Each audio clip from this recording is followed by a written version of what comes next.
একবার সূরা ইয়াসিন পড়বেন 10,000 কোরআন খতমের সওয়াব। বাবারে 1000 দেন না, মায়েরে 1000 দেন না, দেখা যাবে আপনি 1000 কোরআন খতম দিছেন, কোরআন খতম উইরা যায় মা বাবারে এমন ল্যাপটায় ধরছে, আযাব কয় আমি জান, আযাব যদি আল্লাহ না করো হয়েও থাকে তো আযাব বলবে ছাইরা দে মা কান্দা বাঁচি। কোরআনের উপরে আমি আসমু কি কইরা, আসমু কি কইরা 10,000 আসমু কি কইরা, ঠিক আছে না? ম্যাথমেটিক্সে এত কাঁচা না আপনি মনে করেন, সবাই খালি বুজুর ঘরে কাঁচাই মনে করে। দিয়া দেন না, একবার পড়া 1000 মায়েরে দেন, 1000 বাবারে দেন, 1000 অমুক রে দেন, 1000 তমুক রে দেন, দেন না।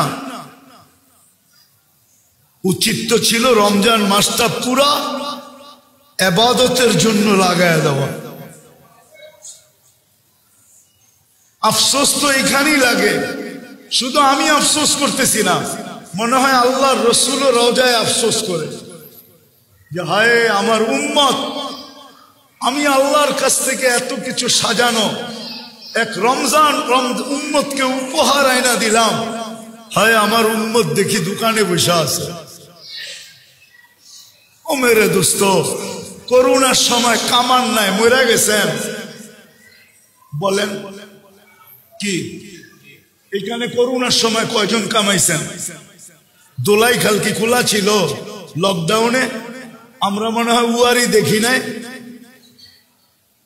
বাঁশের বেড়া দিতে দিতে কি করছে? আপনি বলবেন লকডাউন আছিল, আপনি বাইরেলেন কেমনে, ঠিক না? কি আপনাকে উয়ারি প্রত্যেকটা রোডের ভিতরে বাঁশ দিয়া বাঁধে নাই? হ্যাঁ, লকডাউনে কামাইছেন কোত্থেকা? কি না খেয়ে মরে গেছেন?